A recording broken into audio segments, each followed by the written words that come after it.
In 1963, Malcolm X stood in a Detroit church and described two kinds of enslaved people. The one in the field, who caught hell, worked sunup to sundown, ate the scraps, and prayed for the master's house to burn down. And the one in the house, who ate a little better, dressed a little better, lived close to power, and loved that master so much that if the house caught fire, he'd grab the bucket before the master did. Then Malcolm said the thing that should stop you cold, that same mind still exists today. It just got a new wardrobe. Some of the loudest voices in our community right now. Malcolm already told you exactly who they are, 60 years ago. Let me decode this for you.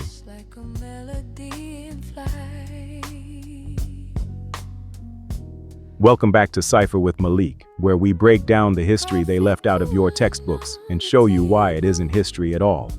Today we're talking about the most dangerous idea Malcolm X ever handed us. Not the guns, not by any means necessary, the psychology. One distinction that explains more about black politics in 2026 than any cable news panel ever will.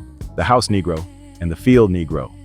And let me be clear, before we go one sentence further, this is going to be uncomfortable. I'm going to name a name, because Malcolm named names and watering him down is its own kind of betrayal.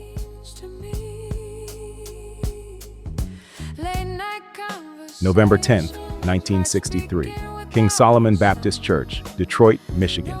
The speech is called Message to the Grassroots. Malcolm is 38 years old, still the national spokesman for the Nation of Islam, still at the height of his rhetorical power, and he does something no politician would dare. He tells that room that slavery produced two kinds of people, and that both kinds are still walking around. There was two kinds of slaves. There was the House Negro and the Field Negro. The Field Negro was the masses. Most of the enslaved lived and died in that field, beaten from morning till night in a shack in cast-off clothes. And Malcolm's point is that the Field Negro had clarity, no illusions about his condition. He knew exactly whose interest that plantation served, and it wasn't his. When the house caught on fire, he didn't try and put it out. That Field Negro prayed for a wind, for a breeze. When the master got sick, the Field Negro prayed that he died. The House Negro was different. He lived close to the master, in the attic, in the basement, but inside. He ate better. He wore the master's old clothes. And because his little bit of comfort came directly from proximity to power, he came to identify with that power completely. The House Negro, if the master said, "We got a good house here," the House Negro said, "Yeah, we got a good house here." Whenever the master said "we," he said "we." There it is. The master says we have a good house, and the House Negro says we have a good house. Their interests have fused in his mind so completely that he can no longer tell them apart. He identified himself with his master more than his master identified with himself. Sit with that sentence. He identified himself with his master more than his master identified with himself. That is not loyalty. That is a man who has disappeared into somebody else's interest. So when the Field Negro shows up talking about leaving, about freedom, about separation, the House Negro is the first one to shut him down. Let's separate. That House Negro would look at you and say, "Man, you crazy. What you mean separate? Where is there a better house than this?" And that is the part that matters. The House Negro doesn't just serve the system. He polices the people trying to escape it. He is more invested in the plantation staying calm than the master is. Then Malcolm draws the line straight to his own present. Watch him do it. Just as the slave master in that day used Tom, the House Negro, to keep the Field Negroes in check, the same old slave master today has Negroes who are nothing but modern Uncle Toms, 20th century Uncle Toms, to keep you and me in check, keep us under control, keep us passive and peaceful and nonviolent. Modern Uncle Toms, 20th century Uncle Toms, not to pick the cotton, to keep you and me in check, to keep us passive and peaceful and nonviolent. And then he hands you the metaphor that should be tattooed on the inside of your skull. It's like when you go to the dentist and the man is going to take your tooth. You're going to fight him when he start pulling. So they squirt some stuff in your jaw called Novocaine to make you think they're not doing anything to you. So you sit there, and because you got all that Novocaine in your jaw, you suffer peacefully. Blood running all down your jaw. And you don't know what's happening because someone has taught you to suffer peacefully. That's the whole con. The dentist is about to rip your tooth out, something you would fight if you could feel it. So he numbs your jaw first. Now the blood is running down your face and you are smiling because somebody taught you to suffer peacefully. The house Negro's job is the Novocaine.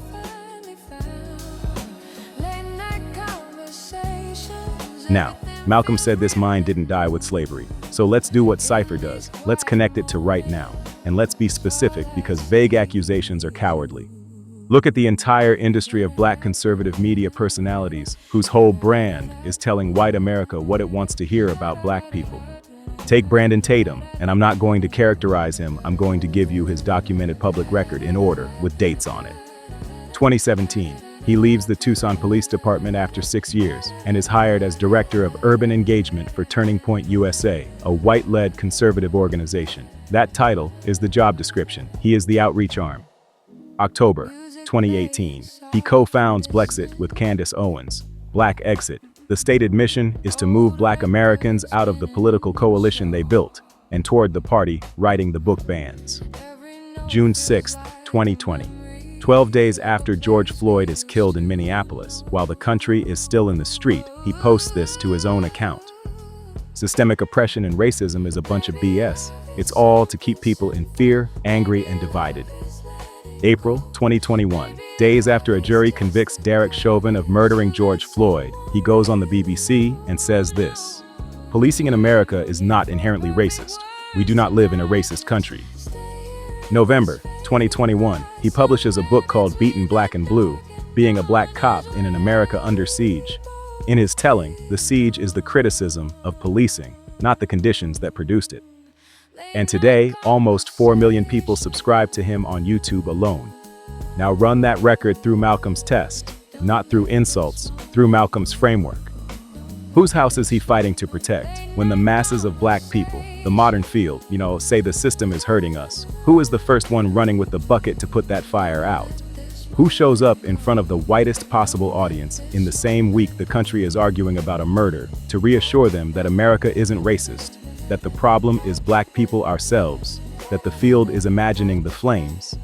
That is not a man who happens to disagree on policy. Reasonable people disagree on policy all day long, and I'd have that argument with anybody.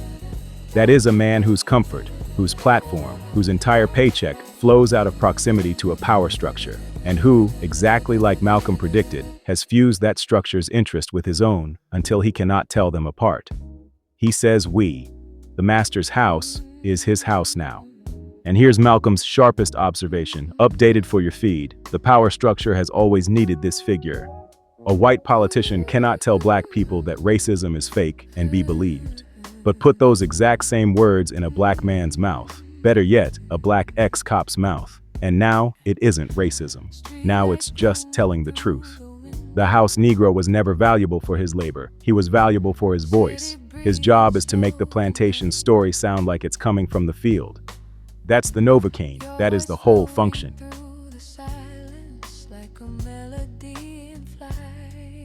Now, I'm not going to insult your intelligence and pretend there is no other side. That's what they do. Cipher brings receipts, and that means being honest about the strongest version of the argument against me.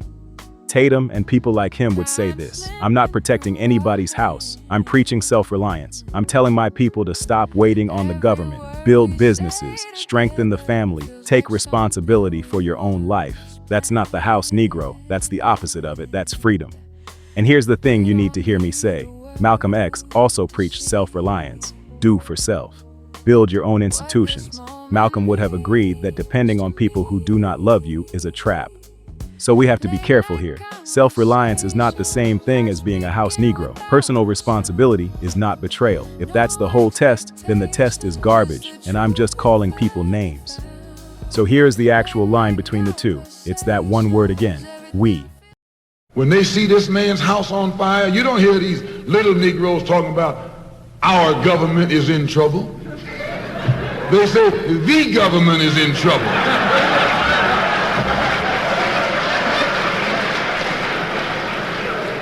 Imagine a Negro, our government. I even heard one say, our astronauts. Malcolm preached self-reliance while pointing straight at the master's house and calling it what it was. He never once let the system off the hook to do it. Build for yourself and understand exactly who set this up against you. Both things, at the same time. The modern figure does the opposite. He preaches personal responsibility as a way to excuse the house. He uses stop blaming the system to mean there is no system. He takes a real value, self-determination, the thing our grandparents actually lived, and turns it into a reason for the field to believe the fire it is standing in isn't real. That's the tell. Real self-reliance points the field toward freedom. The House Negro's version points the field back toward the plantation and calls it maturity.